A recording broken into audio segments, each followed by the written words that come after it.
రారండోయి చూద్దామా రెంటిల్లు. Welcome to సంస్కృతి south Indian blog. Actually ఇది ఈవినింగ్ రొటీన్ అండి. తను మా బాబు జస్ట్ ఇప్పుడే స్కూల్ నుండి వచ్చారు. రాగానే డ్రెస్అప్ అయ్యి తను హోంవర్క్ చేసుకుంటున్నారు. హోంవర్క్ అయిపోయిన తర్వాత తనకి ఒక 1 అవర్ బ్రేక్ దొరుకుతుందని తను తొందరగా చేసుకుంటున్నాడు. ఇది ఈ రోజున ఫ్రైడే రోజున ఆఫ్టర్నూన్ నేను నా కిచెన్ని క్లీన్గా ఆర్గనైజ్ చేసి పెట్టుకున్నాను. చాలా చిన్న కిచెన్ అండి, ఎక్కువ ఏం పెద్దగా లేదు. జస్ట్ 4 to 5 సెల్ఫ్లే ఉంటాయి. ఇంకా చిన్న సింక్, దాంట్లో బౌల్ వాష్ చేయడానికి చాలా ఇబ్బంది అవుతుంది.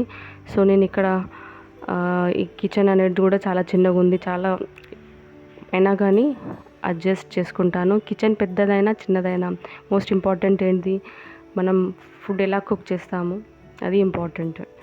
ఎంత హైజీన్గా కుక్ చేస్తాం అది ఇంపార్టెంట్. సో దిస్ ఈస్ నా కిచెన్ అండి. సో ఇక్కడ నేను చెప్పాను కదా, సింక్లో ఆ సింక్ చిన్నగా ఉంది. ఆ బౌల్లో నేను అక్కడ వాష్ చేసుకొని ఆ టేబుల్ పైన ఆర్గనైజ్ చేస్తాను. టేబుల్ పైన చిన్న క్లాత్ వేసాను, వాటర్ అనేది కింద రాకుండా. సో మంచిగా ఆరిన తర్వాత ఆ యూటెన్సిల్స్ మళ్ళీ నేను రీఆర్గనైజ్ సెల్ఫ్లో వేసుకుంటాను. ఇది దోశపిండి అండి, సాటర్డే మార్నింగ్ బ్రేక్ఫాస్ట్ కోసం పిల్లలకి. ఇది స్టీల్ జగ్ ఉంది కదా, నేను జస్ట్ థర్స్డే రోజున డీమార్ట్లో కొన్నాను. 600 రూపీస్కి పడ్డాది. యాక్చువల్లీ ఆ వాటర్ స్టోర్ చేసి ఈవినింగ్లో నెక్స్ట్ డే మార్నింగ్ పిల్లలకి నేను తాగుతున్నాను. ప్లస్ అది చాలా మంచిదని విన్నాను, సో అది యూజ్ చేస్తున్నది. ఇది మా టీవీ యూనిట్ అండి, చిన్నది. ఇక్కడ దెన్ ఇది మా బెడ్రూమ్. పిల్లలు వాళ్ళు హోంవర్క్ చేసుకుంటున్నారు. ఇప్పుడు చూస్తారు మా చిన్న చుట్టి నవ్వే బుజ్జులు. మా అబ్బాయి తను చూసి కొంచెం హెజిటేట్ ఫీల్ అవుతున్నాడు, షైగా అని వెనకకి వెళ్ళిపోయారు. ఆ బియ్యం బస్తాలు చూశారు కదా, మా ఓన్ పొలంలో అండి. ఎవ్రీ ఇయర్ మేము స్టోర్ చేసి పెట్టుకుంటాము రైస్ అనేది.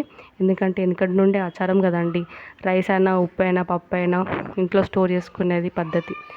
సో నాకు అసలు తెలియదు, మా పెద్దవాళ్ళు యూజ్ చేస్తారు కాబట్టి నేను కూడా అది ఫాలో అవుతున్నాను. ఇది మా బెడ్రూమ్ అండి, ఇది మా house tour. Thank you so much for watching అండి. ప్లీజ్ సపోర్ట్ మీ. This is a life. Support చేయండి. Thank you so much.